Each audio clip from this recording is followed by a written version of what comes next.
Muito boa tarde a todos e a todas. Boa tarde, bom dia, boa noite. Não sei exatamente onde estão nem quem são. Faz parte dos mistérios destas emissões à distância. Mas o essencial é que queria dar as boas-vindas a estes Seminários da Salvação do Mundo, uma nova sequência de seminários abertos, organizados pelo Instituto de Literatura Comparada Margarida Loza. Na verdade, são seminários que vêm na sequência de uma série de seminários do fim do mundo. Vou relembrar isto muito rapidamente.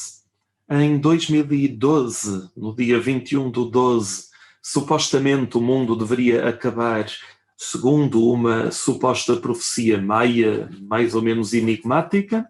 Em rigor, nada aconteceu nessa altura, nesse solstício de inverno.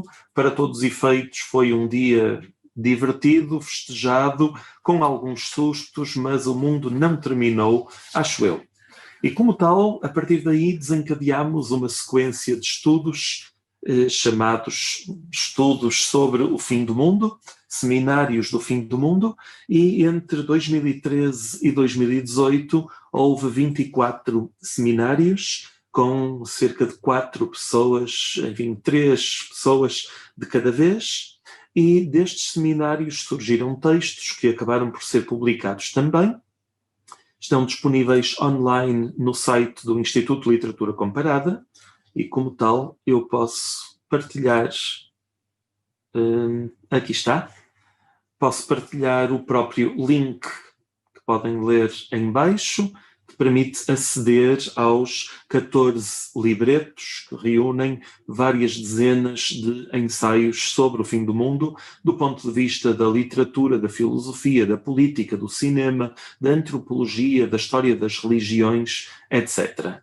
Para todos os efeitos, muitos dos textos que surgiram nos nossos seminários e que surgiram dos debates finais encontram-se revistos aqui. Eu próprio já tive a oportunidade, no fim de 2018, de escrever um texto sobre a experiência dos 6 anos de seminários, e o texto é este, está incluído no último libreto, e são considerações várias sobre o que fizemos, o que ficou por fazer, que género de perguntas não obteve resposta, e por que razão é preciso continuarmos a pensar sobre estas variadíssimas questões. Deixo, portanto, esta sugestão de leitura e tentamos avançar num novo percurso, começar um novo ciclo de novas divagações, interrogações, certamente inquietações também. Então, tento explicar mais ou menos aquilo que nos traz agora aqui. Depois de um ano de paragem, que foi 2019, temos 2020 como recomeço. E dar o nome de Seminários da Salvação do Mundo a uma sequência de seminários depois de seminários do fim é um bocadinho como tentar criar o negativo daqueles 6 anos de interrogação. Ou seja, depois de uma certa tese, agora trata-se de trabalhar a antítese, por assim dizer. Trabalhar o negativo do fim, ou se calhar devia dizer antes, trabalhar o positivo do fim. Se o final for uma forma de negatividade, pois bem, a salvação talvez seja uma espécie de resgate depois do fim e contra ele.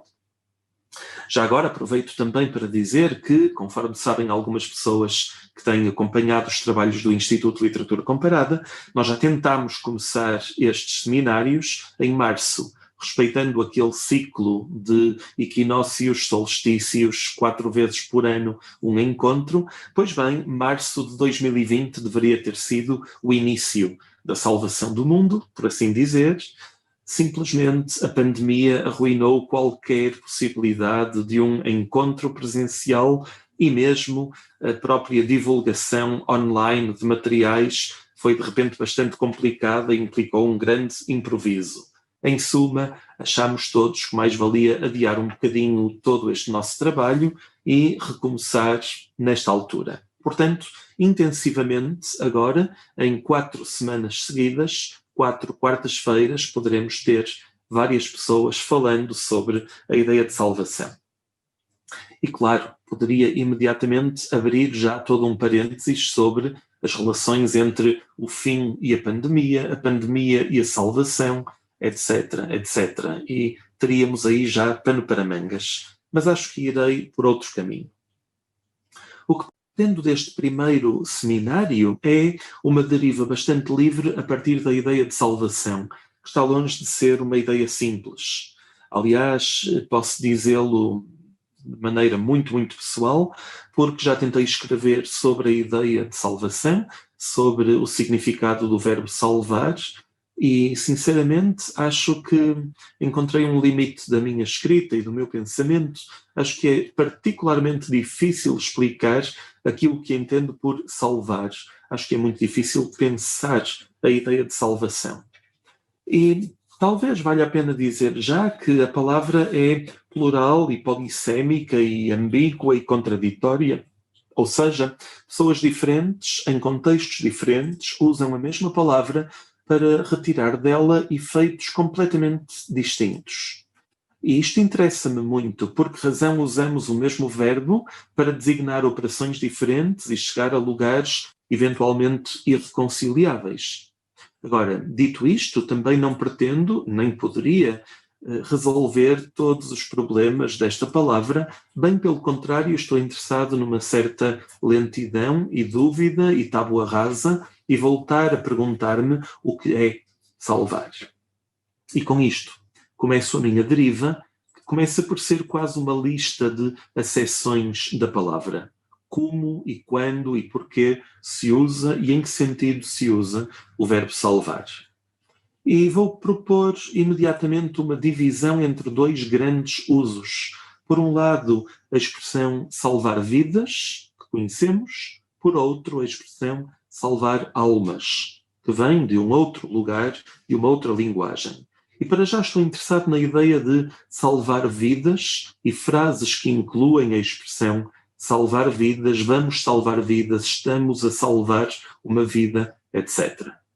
E também aqui vou ter de bifurcar e pensar que, por um lado, salvar vidas pode ser um gesto político, um gesto da ordem do ativismo, um gesto extremamente urgente e necessário e que não admite adiamentos. Isto é, perante uma vida em perigo, o ativista é aquele que consegue salvar a vida que se está a perder. Obviamente, também aqui poderíamos entrar por um enorme campo de trabalhos, mas também não será exatamente esta a minha pista. Seja como for, neste momento, salvar vidas, para mim, significa repensar o direito à vida e o direito a ser protegido, etc. É um combate político, imediatamente. Ainda dentro desta pista de salvar vidas, estou também interessado nas narrativas que tematizam a ideia da salvação ou do salvamento das vidas. Vou dar um exemplo não exatamente muito sublime. Vou falar de filmes catástrofe. Na verdade, isto já vem de trás. Quando falamos do fim do mundo, eu e tantos de nós falamos do fim do mundo, pois bem, falamos de todos esses filmes que imaginam uma catástrofe mais ou menos radical, em que, no limite, todo o planeta pode ser destruído por erupções de supervulcões, por hipótese, ou então localidades mais pequenas são completamente desfeitas por um furacão, um tsunami, uma pandemia, eventualmente. Pois bem, os filmes de catástrofe são um género, um subgénero, têm uma gramática própria e têm um público específico e normalmente partem de uma situação de equilíbrio instável, depois ameaça natural ou artificial e, no fim, inevitavelmente, estereotipadamente, salva-se a comunidade ou uma parte dela, provavelmente a parte que interessa salvar, e provavelmente uma família nuclear, pai, mãe, filho, filha. Não andamos muito longe deste modelo quase sempre. O que eu quero dizer ao evocar essa multiplicidade de filmes de catástrofe é que eles são profundamente conservadores. Ou seja, há uma estrutura sociopolítica ou económica, etc., que é ameaçada, que atravessa um momento de crise, mas que no fim é salva. E aqui está a palavra que me interessa. Ela é salva para ficar igual a si própria. nada muda no fim do filme Catástrofe. Trata-se de uma máquina de preservar o estado do mundo exatamente como ele era e como aparentemente deve voltar a ser. Posso fazer um pequeno ponto da situação neste momento? Lembraria então que, quando falo do salvar das vidas através do ativismo, por exemplo, resgatando migrantes no Mediterrâneo se afogarem, estou a falar de um modelo talvez revolucionário, isto é, um modelo que repensa o papel do ser humano no mundo, enquanto o filme Catástrofe não repensa nada, é extremamente conservador. Enquanto admito um salvar revolucionário, admito também um salvar conservador. Para todos os efeitos, acho que vale a pena pensarmos esses dois modelos dentro da mesma categoria, mas com objetivos profundamente diferentes. Mas, dizia eu, há por um lado o salvar das vidas, há por outro lado esse salvar das almas. E como é evidente, vou abandonar agora a linguagem da política e a linguagem do cinema, por hipótese, para falar da linguagem teológica, evidentemente. Não é a mesma coisa salvar uma vida, salvar uma alma. Admito que haja relações entre essas duas formas, e claro que o verbo se repetiu, salvar, de um lado e do outro, mas não é de todo igual. Como é evidente, continuo a estar no universo do Apocalipse. Mais uma vez, volto à ideia de fim do mundo, e claro que o livro do Apocalipse, esse livro final do chamado Novo Testamento, implica um juízo, onde a condenação definitiva de uns e também a salvação definitiva de outros. Ou seja, o Apocalipse é também um texto de salvação, um texto para a salvação. Não vou poder dizer tudo o que quereria sobre o Apocalipse, e de resto já tive outras oportunidades de falar desse texto do ponto de vista do fim.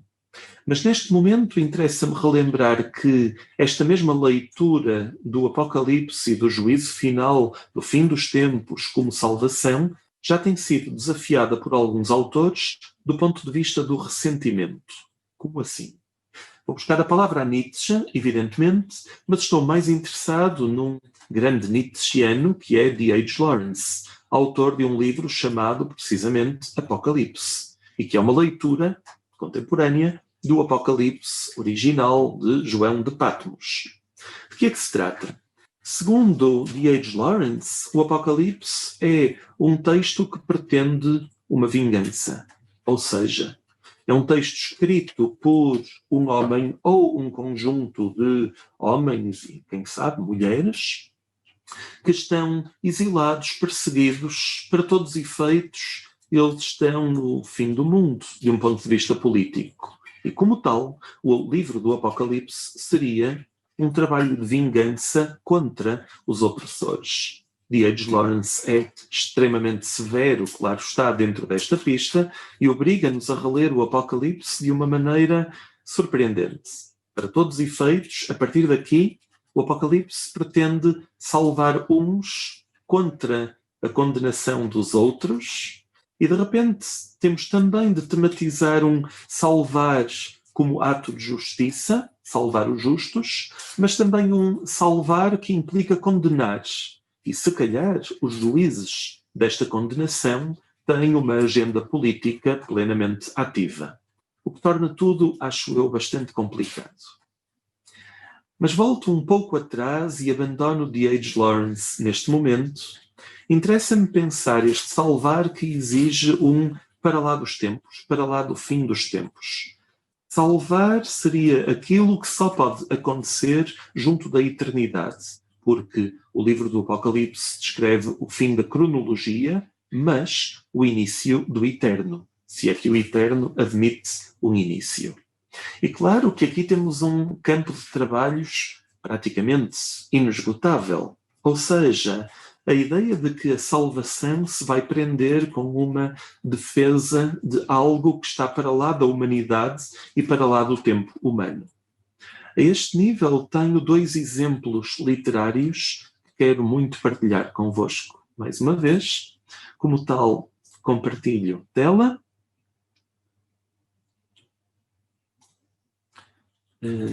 Aqui está. O meu primeiro exemplo a este nível vem de Sofia de Mello Breiner Andressen, do conto A Viagem, no livro Contos Exemplares, de 1962. É um estranhíssimo conto em que acompanhamos um homem e uma mulher que se perdem num lugar natural, numa paisagem natural, e o que é estranho neste conto de uma dezena de páginas é que tudo vai desaparecendo. A estrada, o carro, as montanhas, os rios, o céu, tudo vai desaparecendo, é o fim do universo.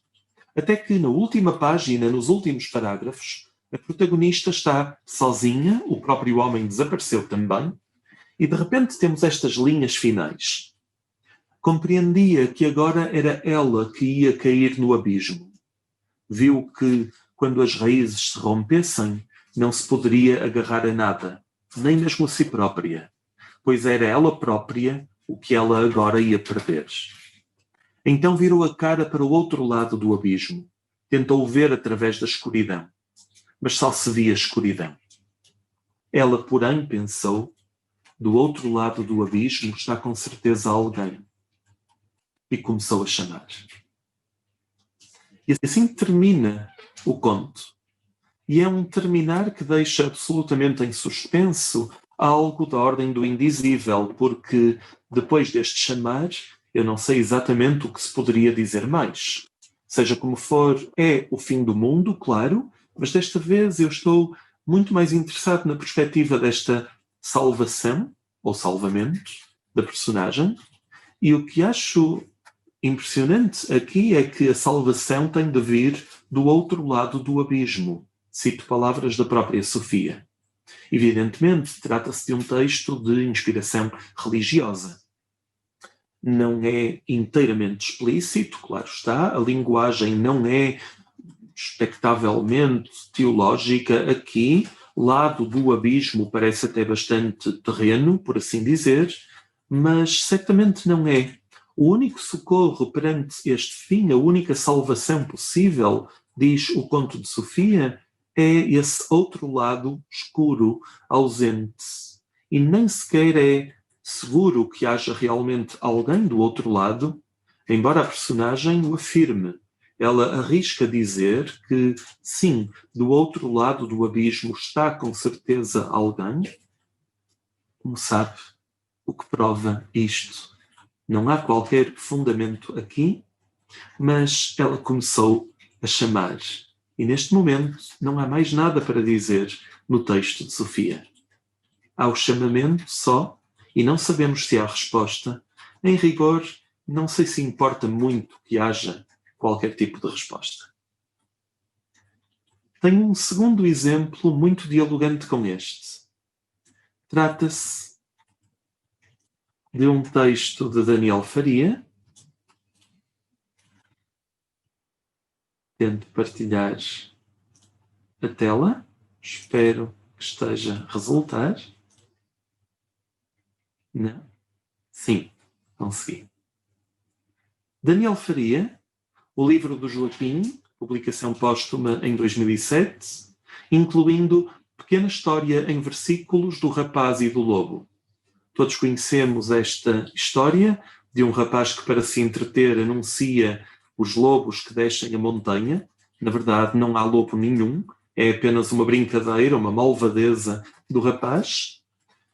Mas Daniel Faria reescreve esta mesma história de tempos imemoriais de forma bastante espantosa, em versículos. Versículo 7, versículo 8.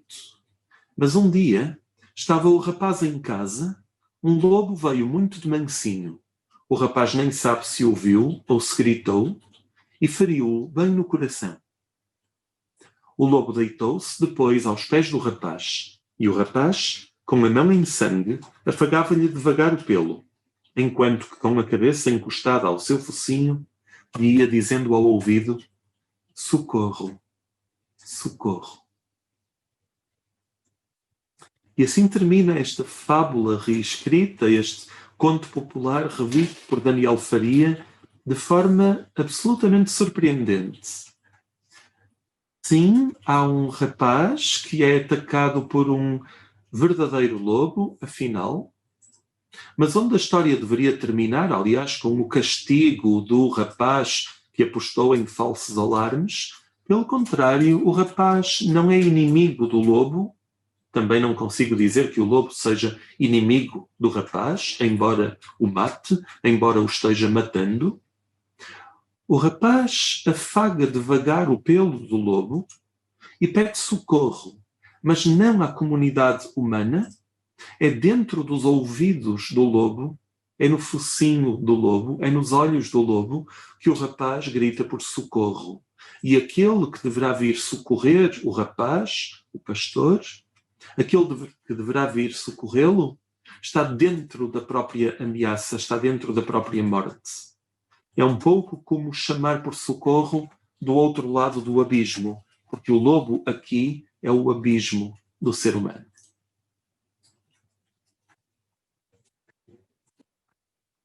O que é que aconteceu a seguir, aspas, aspas? Aquela pergunta inocente que fazemos perante as narrativas. E depois? O que aconteceu depois disto?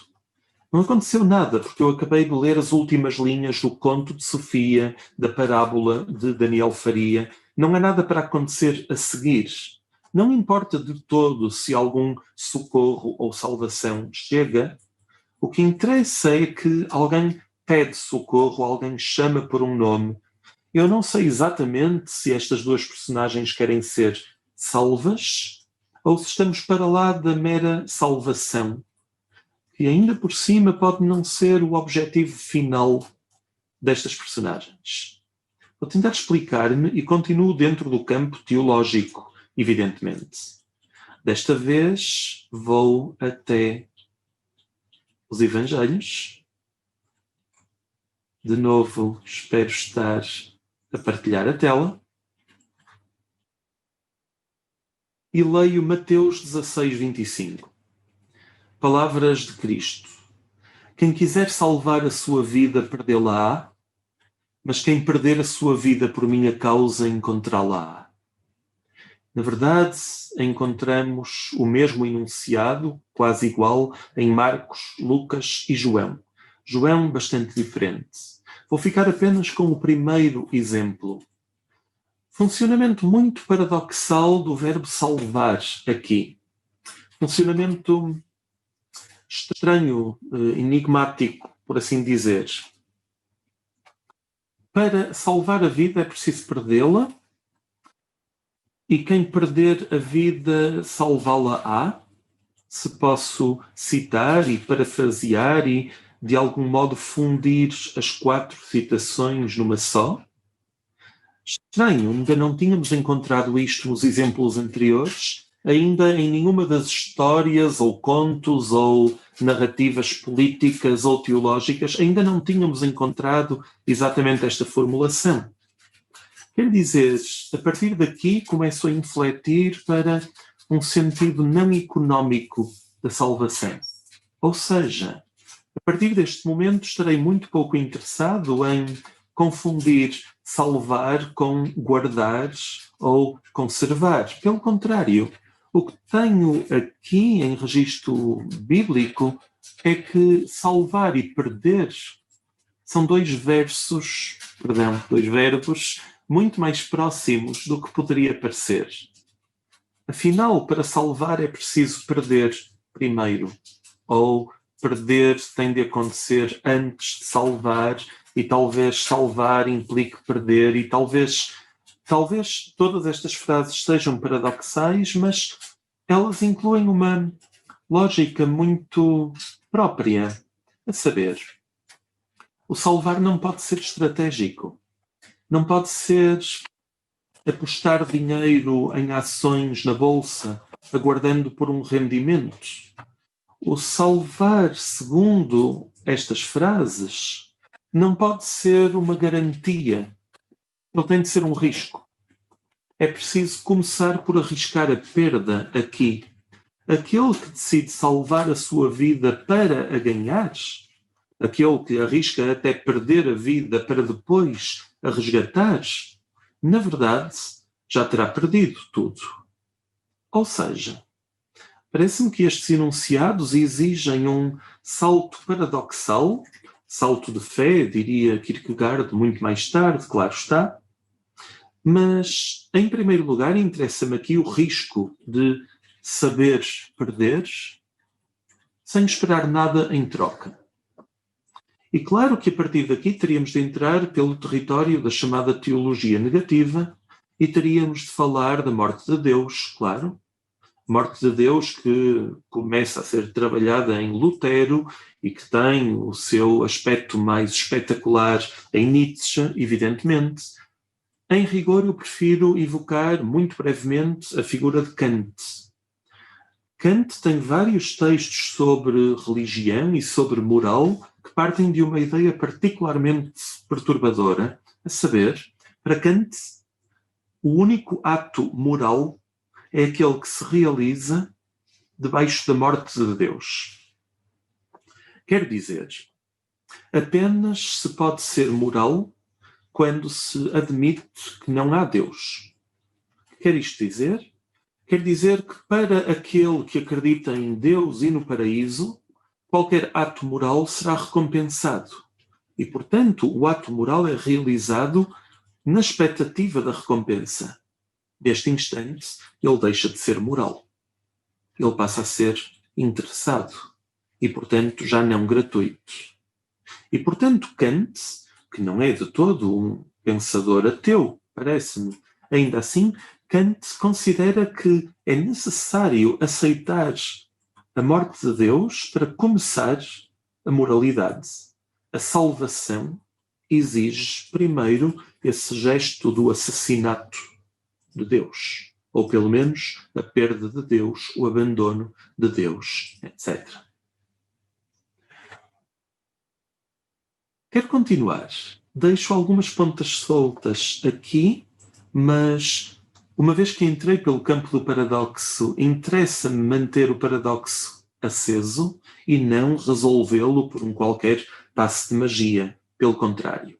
Doravante, estou muito interessado nesta ideia de que salvar implica primeiro perder. Portanto, salvar não é conservar as coisas pela eternidade. Pelo contrário. Salvar as coisas para uma qualquer eternidade é exatamente perder esta ideia paradoxal da perda. Pelo contrário, vou saltar para um outro autor e, depois da política e literatura e teologia, interessa-me a psicanálise e um texto muito breve de Freud, de 1916, chamado Transitoriedade. Freud começa falando de um passeio que deu na companhia de um jovem poeta. Ninguém sabe muito bem que poeta era este. Diz Freud. O poeta admirava a beleza da natureza ao nosso redor, mas sem se alegrar com isso.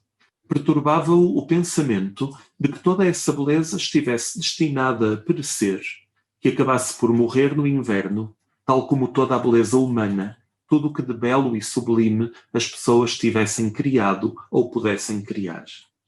Tudo o que ele de outra forma teria amado ou admirado lhe parecia perder valor devido à fatal transitoriedade a que estava votado. Freud continua. Esta exigência de eternidade, só por si, é claramente uma exigência dos nossos desejos. Eu parafraseio, temos o desejo de que aquilo que amamos seja eterno. Consideramos que é preciso salvar na eternidade aquilo que amamos. É pelo menos o ponto de vista do poeta, amigo de Freud, passeando com Freud. Mas aqui Freud decide opor-se a essa perspectiva melancólica e deprimida. Diz Freud, contestei a visão pessimista do poeta de que a transitoriedade do belo implicasse a perda do seu valor. Pelo contrário, implica um aumento. O valor de transitoriedade corresponde a um valor de escassez no tempo. A limitação das possibilidades de usufruto aumenta a sua preciosidade. Não vou ler mais, ficarei apenas com esta muito importante pista de Freud. Talvez o caráter efêmero das coisas não deva ser ultrapassado, à falta de melhor palavra, não deva ser corrigido por uma exigência de eternidade. E é possível que, inconscientemente, desejemos essa eternidade para as coisas, mas, segundo Freud, o facto de desejarmos o eterno não quer dizer que o eterno exista. Nesse sentido, é uma ilusão para nosso contentamento automático. Pelo contrário, diz Freud, desta vez do lado da consciência, por assim dizer, para Freud, a transitoriedade deve ser aceito como tal e até valorizada como tal. O valor das coisas efêmeras provém do seu caráter efêmero. Salvar as coisas não seria, na psicanálise freudiana, elevá-las a uma qualquer eternidade fantasiosa, talvez até infantil, mas, pelo contrário, seria preciso aceitar o caráter efêmero de tudo enquanto tal. Obviamente, esta é uma perspectiva muito distante das anteriores, mas se eu falava da perspectiva da moralidade sob a morte de Deus, agora falo do valor do belo na perspectiva do efêmero, isto é, na morte da eternidade. E isto parece-me uma pista não só inquietante e perturbadora e debatível, se quiserem, mas também um abrir de portas notável para nós que vínhamos de uma certa perspectiva do tempo e do eterno. Com isto vou-me aproximando de uma reta final. Estou a deixar pistas soltas, um pouco por todo lado, talvez possamos voltar a elas a seguir já em modelo de debate, mas ainda tenho pelo menos mais 2 exemplos para acabar. O meu primeiro, último exemplo volta a ser da ordem do cinema, mas não é de todo um filme catástrofe, enfim, não naquele sentido estereotipado de que falava há pouco, tem a ver com Tarkovsky. Inevitavelmente, Tarkovsky não é um acaso que, dessa outra vez que já tentei escrever sobre o verbo salvar, fosse num livro sobre Tarkovsky. Pois bem, regresso então a Stalker. Não por acaso é o filme da minha vida, e não tenho dificuldade nenhuma em elogiá-lo como tal. Isto é, a história de um homem que conduz outros homens a uma zona, e é esta a palavra que usam, uma estranha zona onde supostamente há uma câmara dos desejos. Ninguém sabe muito bem como, mas há um lugar dentro desta paisagem natural em que os desejos se tornam realidade. E o Stalker tem a tarefa, profissão, missão, talvez, chamamento, de conduzir os seres humanos à Câmara dos Desejos. Para isso é preciso atravessar uma barreira policial, porque é proibido entrar na zona, e só depois se encontra este lugar natural ao abandono, arruinado, etc. O que estamos a ver agora é um fotograma, na verdade, vários fotogramas. O Stalker acaba de entrar na zona com os seus acompanhantes, com os seus clientes. Na verdade, deixou-os para trás, pediu uns minutos de solidão. E ele está a ajoelhar em plena zona. E o que acho fantástico aqui é que o gesto é religioso, trata-se de um ajoelhar, mas não há qualquer igreja, não há um altar, há apenas natureza selvagem e nem sequer é o paraíso. Não é de todo uma paisagem paradisíaca. Aliás, por vezes dir-se-ia que é uma paisagem até bastante infernal. Mas neste momento, nem paraíso, nem inferno, apenas vegetação. Apenas ervas, pequenos arbustos, bocados de árvores. Nada de muito redentor, nenhuma salvação transcendental. Pelo contrário, vegetação, eu diria, banal. Aliás, conforme vemos o filme, vamos descobrindo que a zona não tem nada de especial. O que há de especial na zona é que não há nada de especial na zona. Estas ervas, estas plantas, estes arbustos não passam de ervas e plantas e arbustos. É o que é, nem mais nem menos. Não são árvores eternas, não são árvore do bem e do mal, não é a árvore do pecado, nem do orgulho, nem da tentação.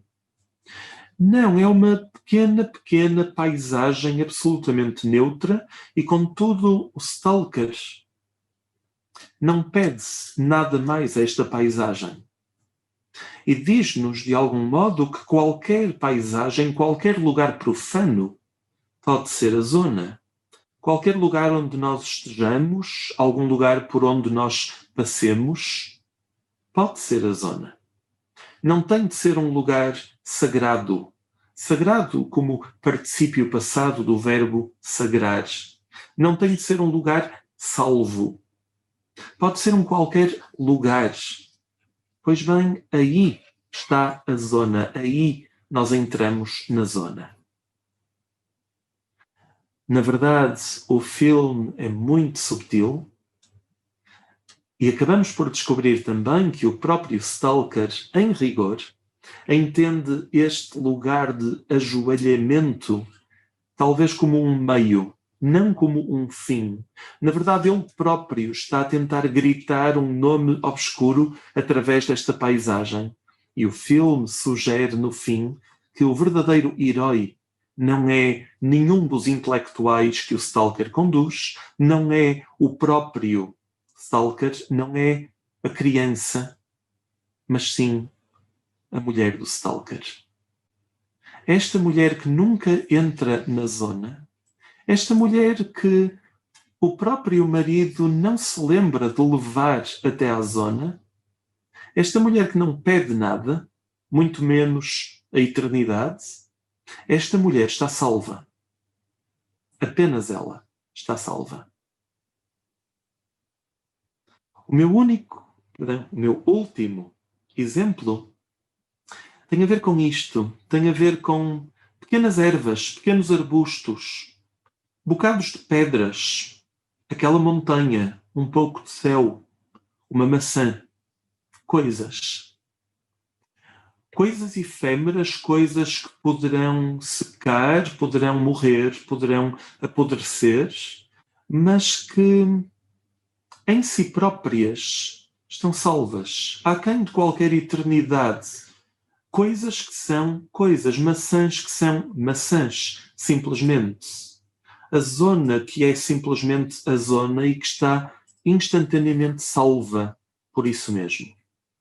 O meu último exemplo é de novo Sofia de Melo Breiner. Desta vez, Arte Poética 3, de 1964. Um texto que começa assim. A coisa mais antiga de que me lembro é de um quarto em frente do mar, dentro do qual estava, poisada em cima de uma mesa, uma maçã enorme e vermelha. Do brilho do mar e do vermelho da maçã erguia-se uma felicidade irrecusável, nua e inteira. Não era nada de fantástico, não era nada de imaginário. Era a própria presença do real que eu descobria. Sempre a poesia foi para mim uma perseguição do real. Um poema foi sempre um círculo traçado à roda de uma coisa, um círculo onde o pássaro do real fica preso.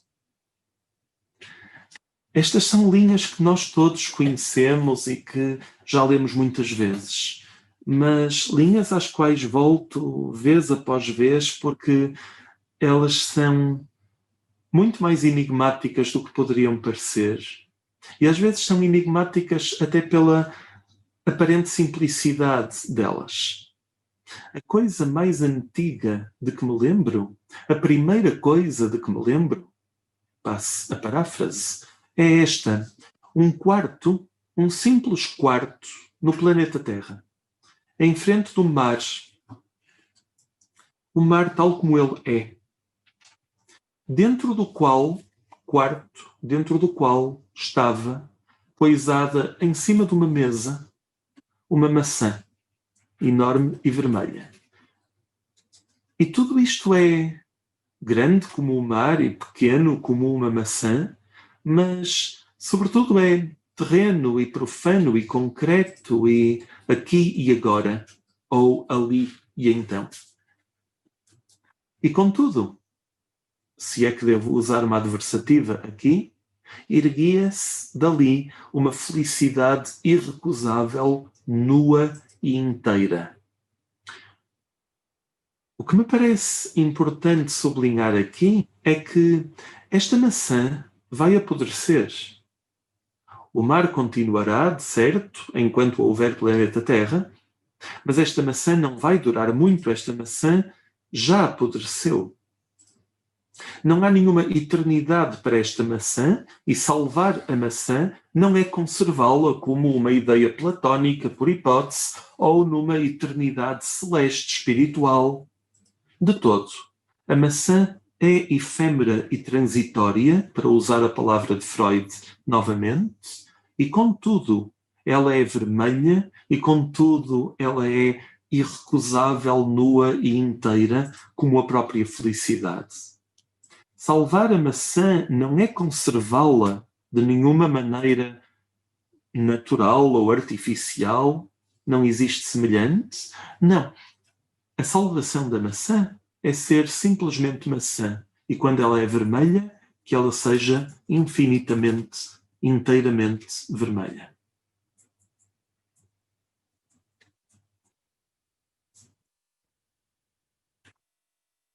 Estas são as inquietações que decidi trazer. São bastantes. Não sei se são as corretas, não sei se são demasiadas, receio que sejam poucas, que sejam de menos. Estou muito interessado em ouvir-vos.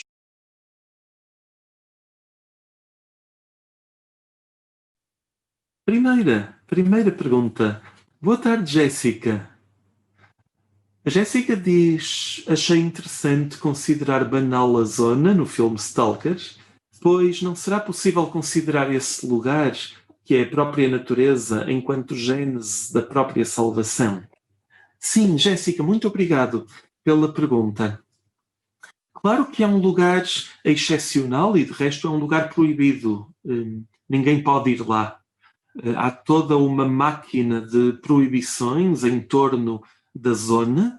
Não se pode assaltar a zona, mas quando se entra finalmente lá dentro, a zona é igual a todas as paisagens que eu atravesso todos os dias. Ou seja, nesse sentido é tão banal como aquele descampado que eu atravesso, aquele baldio que eu avisto, etc. É neste sentido que é banal, é tão banal como o nosso mundo.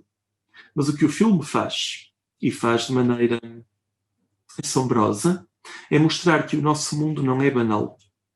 E não há lugar mais mágico do que um baldio e um descampado. Ao fim e ao cabo, se podemos falar de salvação, Tarkovsky diz que não vale a pena ir procurar esta salvação num lugar rotulado como sagrado, se calhar a salvação estava no caminho até lá.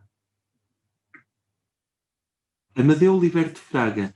A transitoriedade e o efêmero fazem-me pensar em Cronos e Kairos. Passará a salvação por saber escolher entre um e outro.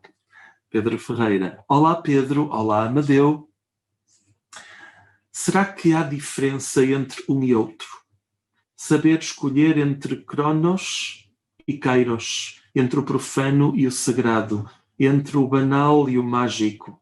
Será que há alguma diferença? Será que Cronos não é Kairos o tempo todo? Se assim for, não existe um minuto mágico, um segundo sagrado, um átimo excepcional? A salvação seria o tempo todo. Talvez. Se assim for, o que é que isto nos vai obrigar a mudar na nossa própria vida? Matilde, olá Matilde. em muito do que disseste sobre salvação, perdição, pensei em sacrifício. Matilde, não sei se estás a falar do filme de... Perguntava-me de repente se estarias a falar do filme de Tarkovsky chamado O Sacrifício, ou O Sacrifício com minúscula, não o título do filme.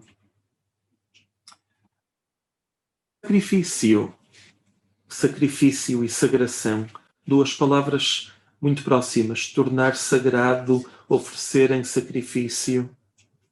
E há sacrifícios nestes textos de que falei, textos literários, textos fílmicos. Sim, às vezes é preciso sacrificar algo.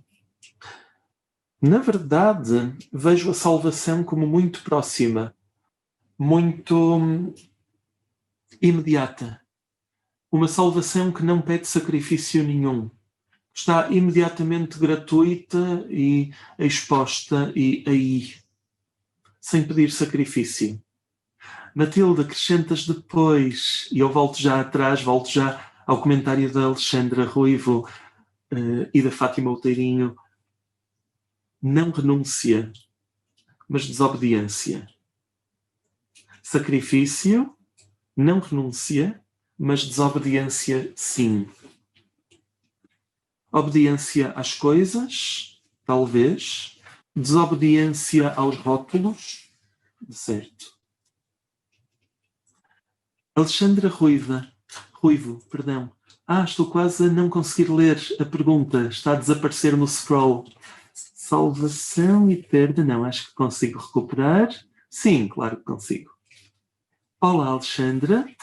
Poderemos associar a ideia de salvação e perda ao conceito de abdicação de Ricardo Reis. Abdica e ser rei de ti próprio. Perder / abdicar para se ganhar a liberdade pessoal. Sim.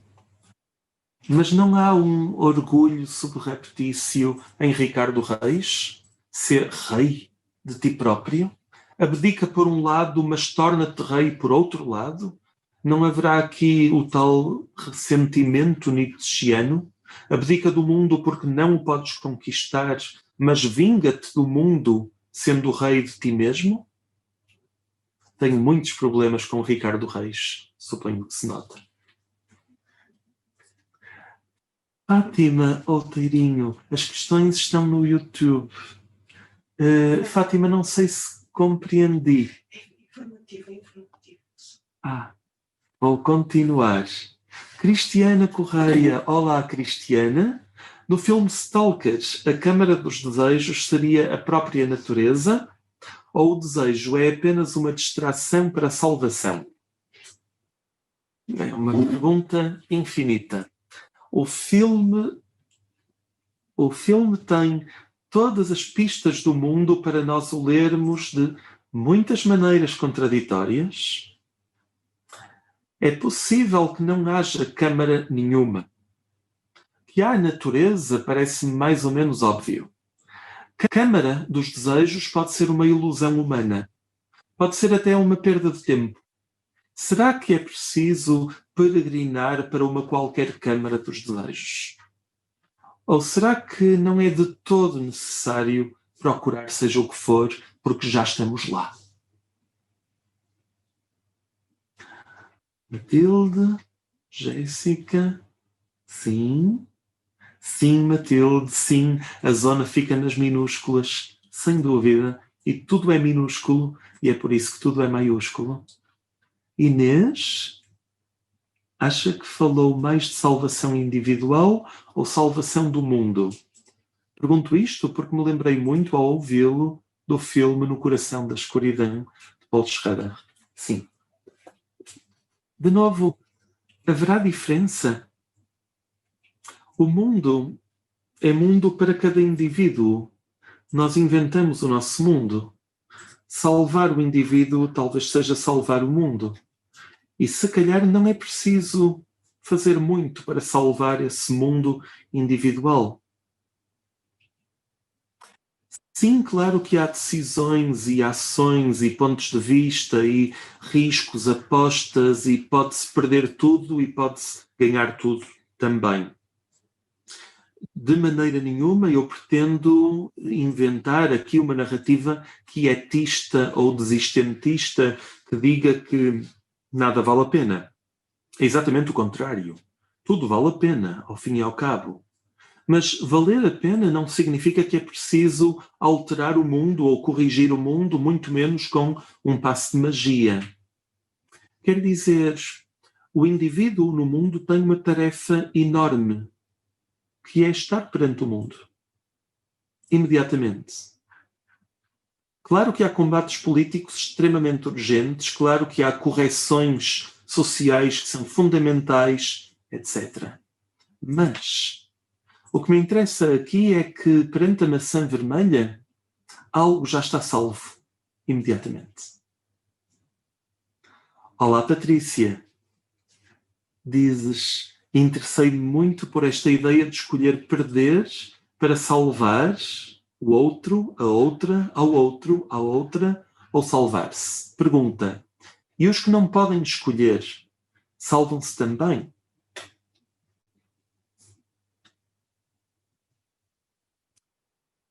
Não poder escolher exige o combate político. Aqueles que podem escolher devem dar a oportunidade aos outros de escolherem também. Aquele que não pode escolher, aquela que não pode escolher, deve receber a ajuda dos outros que podem. Os estudantes de maio de 68 diziam: estamos nas ruas porque os operários não podem estar nas ruas, eles têm de trabalhar. Mas nós podemos vir à rua e estamos na rua não por nós, mas por nós e por eles e por elas. Então, em termos de combate político, sim, sem dúvida, há aqueles que não podem escolher e há aqueles que devem abrir as portas aos outros.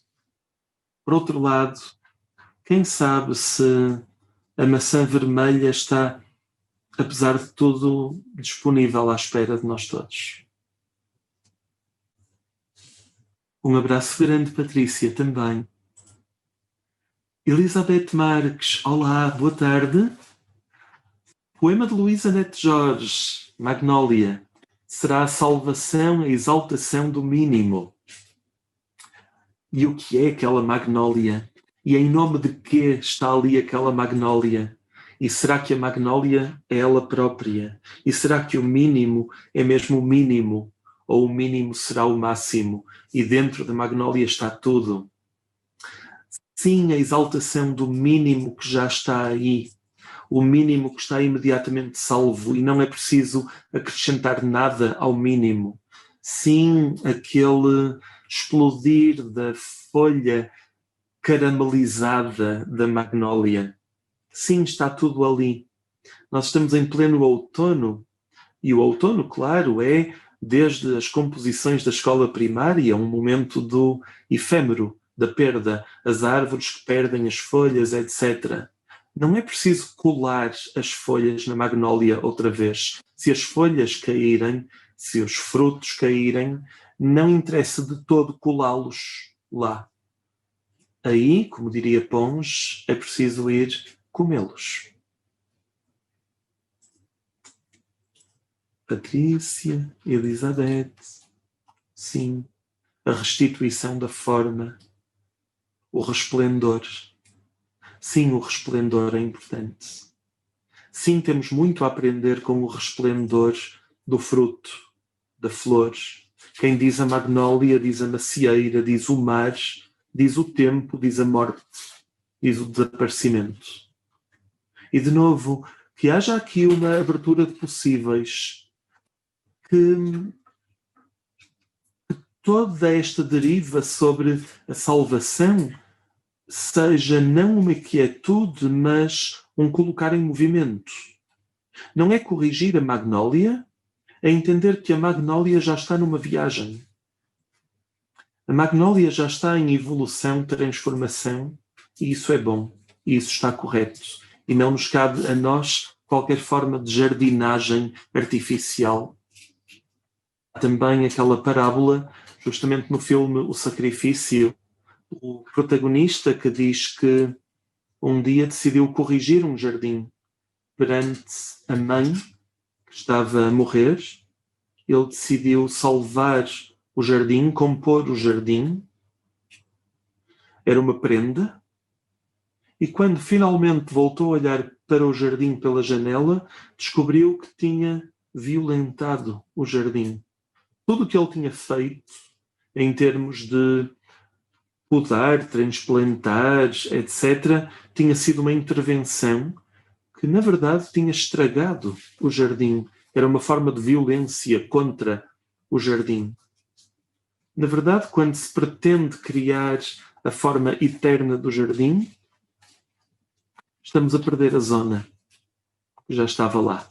E não era preciso fazer nada. E isso é uma forma de salvar.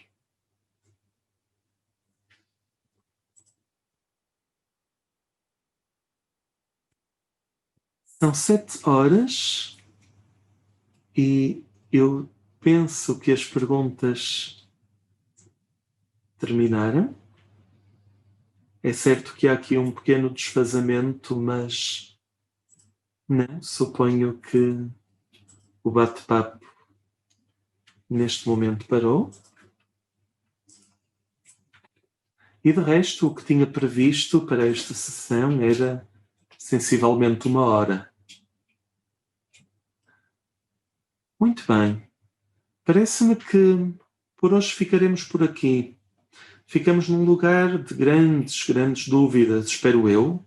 Espero que possamos terminar com mais dúvidas do que aquelas que tínhamos no início. Espero que a palavra salvar se tenha transformado num poço obscuro de problemas. E de resto, espero que nenhum de nós esteja muito obcecado com esclarecer estas palavras. Elas são muito mais interessantes, acho, quando começam a mostrar a sua faceta noturna e obscura. Tenho uma última pergunta.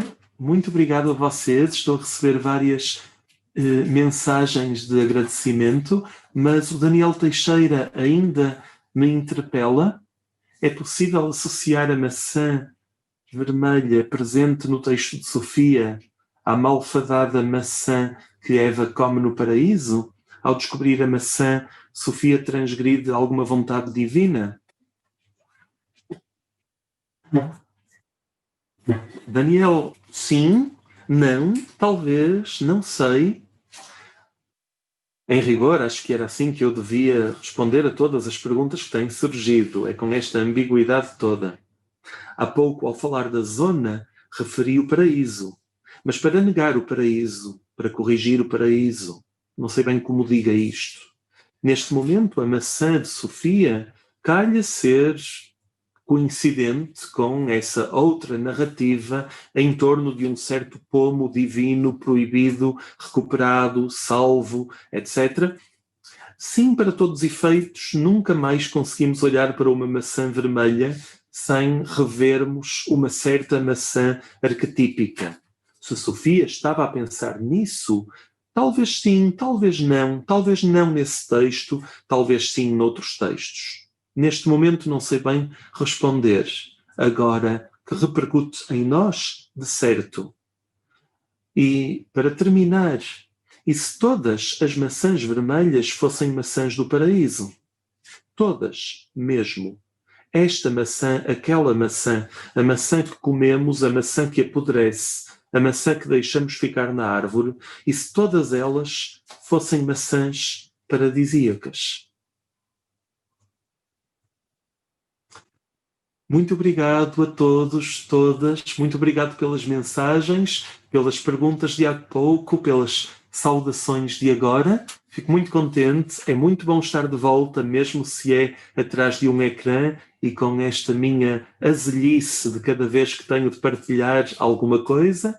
Mas chegamos ao fim desta primeira sessão. De hoje a 8, Rosa Maria Martelo falará também da salvação. Já nos vemos de novo e a aventura continua. Obrigado a todos e todas.